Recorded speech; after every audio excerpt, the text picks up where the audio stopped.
പ്രചരണ പരിപാടികൾക്കായി രാഹുൽ ഗാന്ധി നാളെ വയനാടെത്തും. 2 ദിവസം അദ്ദേഹം മണ്ഡലത്തിലുണ്ടാകും. വയനാടിന്റെ ഭാഗമായ 7 നിയോജക മണ്ഡലങ്ങളിലും രാഹുൽ റോഡ് ഷോ നടത്തും. നാളെ വൈകിട്ട് കോഴിക്കോട് നടക്കുന്ന UDFന്റെ പൊതുയോഗത്തിലും രാഹുൽ ഗാന്ധി പങ്കെടുക്കും. ചൊവ്വാഴ്ച വൈകുന്നേരമാണ് മടക്കം. 2 ദിവസത്തെ പ്രചരണ പരിപാടികൾക്കായി രാഹുൽ ഗാന്ധി നാളെ രാവിലെയാണ് കേരളത്തിൽ എത്തുക. കണ്ണൂർ വിമാനത്താവളത്തിൽ വന്നിറങ്ങുന്ന അദ്ദേഹം തുടർന്ന് സുൽത്താൻ ബത്തേരിയിലെത്തും. രാവിലെ 10 മണിക്കാണ് സുൽത്താൻ ബത്തേരിയിൽ അദ്ദേഹത്തിന്റെ ആദ്യ റോഡ് ഷോ. അതിനുശേഷം പുൽപ്പള്ളിയിൽ നടക്കുന്ന കർഷക റാലിയിൽ പങ്കെടുക്കും. 12 മണിക്ക് മാനന്തവാടിയിലും 2:15 വെള്ളമുണ്ടയിലും 3 മണിക്ക് പടിഞ്ഞാറത്തറയിലും രാഹുൽ ഗാന്ധിയുടെ റോഡ് ഷോ നടക്കും. അതിനുശേഷം അദ്ദേഹം നാളെ കോഴിക്കോട്ടേക്ക് പോകും. അവിടെ നടക്കുന്ന UDFന്റെ റാലിയിലും പൊതുയോഗത്തിലും അദ്ദേഹം പങ്കെടുക്കും. പിറ്റേ ദിവസവും അദ്ദേഹം വയനാട് മണ്ഡലത്തിൽ തന്നെയാകും ഉണ്ടാവുക. പിറ്റേ ദിവസം, അതായത് ചൊവ്വാഴ്ച രാവിലെ അദ്ദേഹം തിരുവമ്പാടി മണ്ഡലത്തിലാണ് അദ്ദേഹത്തിന്റെ ആദ്യ റോഡ് ഷോ. 9:30 കൊടിയത്തൂരിലാണ് ആ റോഡ് ഷോ. അതിനുശേഷം അദ്ദേഹം മലപ്പുറം ജില്ലയിലേക്ക് വരും. 10:30 കീഴുപറമ്പ്, 11:30 ഊർങ്ങാട്ട്, രണ്ടും ഏറനാട് മണ്ഡലത്തിൽപ്പെട്ട സ്ഥലങ്ങളാണ്. 3 മണിക്ക് വമ്പാടും, 4 മണിക്ക് നിലമ്പൂരിലും, 5:30 കരുവാരകുണ്ടിലും അദ്ദേഹത്തിന് റോഡ് ഷോ ഉണ്ടാകും. ഏറ്റവും പ്രധാനപ്പെട്ട കാര്യം, ഈ റോഡ് ഷോയുടെ സമാപനത്തിൽ അദ്ദേഹം വോട്ടർമാരോട് അഭ്യർത്ഥിക്കും, അവരോട് സംസാരിക്കും. പക്ഷേ രാഷ്ട്രീയമായിട്ടുള്ള അദ്ദേഹത്തിന്റെ പ്രഖ്യാപനങ്ങളോ പ്രസ്താവനകളോ ഒരുപക്ഷെ ഈ റോഡ് ഷോയിൽ ഉണ്ടാകണം എന്നില്ല.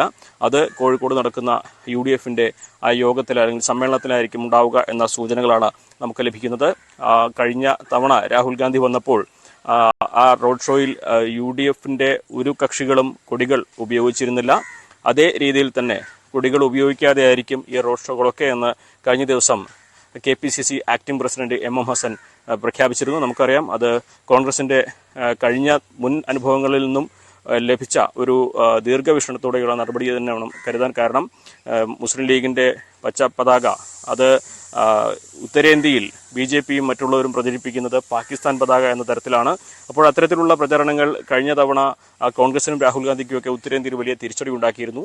അതിന്റെ അടിസ്ഥാനത്തിലാണ് ഇത്തവണ റോഡ് ഷോകളിലും പ്രചരണങ്ങളിലും രാഹുൽ ഗാന്ധി പങ്കെടുക്കുന്ന പ്രചരണങ്ങളും പതാക ഒഴിവാക്കിക്കൊണ്ടുള്ള ഒരു തീരുമാനം വന്നിരിക്കുന്നത്. എന്താണെങ്കിലും അതിന് വലിയ ആദ്യ ദിവസങ്ങളിൽ വലിയ വിമർശനങ്ങളൊക്കെ ഉണ്ടായിരുന്നെങ്കിൽ പോലും അത് ഉത്തരേന്ത്യയിൽ ഗുണം ചെയ്യുന്നു എന്ന നിഗമനമാണ് കോൺഗ്രസിനുള്ളത്. അതേ നയം തന്നെയായിരിക്കും ഈ 2 ദിവസവും തുടരുക. എന്താണെങ്കിലും ഒരുപാട് വിഷയങ്ങൾ, ഒരുപാട് ചോദ്യങ്ങൾ ഇതിനോടകം തന്നെ രാഹുൽ ഗാന്ധിക്കെതിരെ ഇടതുപക്ഷവും BJPയൊക്കെ ഉന്നയിക്കുന്നുണ്ട്. അതിനെല്ലാമുള്ള രാഷ്ട്രീയമായിട്ടുള്ള ഒരു മറുപടി അദ്ദേഹത്തിന്റെ ഭാഗത്തുനിന്ന് ഉണ്ടാകുമോ എന്നുള്ളതാണ് കണ്ടറിയേണ്ടത്. അതോടൊപ്പം തന്നെ രാഹുൽ ഗാന്ധിക്ക് പിന്നാലെ മുതിർന്ന നേതാക്കളായ മല്ലികാർജുൻ ഖാർഗെ, പ്രിയങ്ക ഗാന്ധി, DK ശിവകുമാർ തുടങ്ങിയവരെല്ലാം ഈ ദിവസങ്ങളിൽ വയനാട് മണ്ഡലത്തിൽ വിവിധ മേഖലകളിൽ പ്രചരണത്തിന് എത്തുന്നുണ്ട്. എന്നാണെങ്കിലും വയനാട്ടിലെ പ്രചരണം രാഹുൽ ഗാന്ധിയുടെ വരവോടെ അടുത്ത ഘട്ടത്തിലേക്ക് കടക്കുകയാണ്. UDFന്റെ എല്ലാ നേതാക്കളും ഈ ദിവസങ്ങളിൽ വയനാട്ടിൽ ഉണ്ടാകുമെന്ന് തന്നെയാണ് കരുതുന്നത്. നാളെ രാവിലെയാണ് രാഹുൽ ഗാന്ധി പ്രചരണങ്ങൾക്കായി വയനാട്ടിലെത്തുക.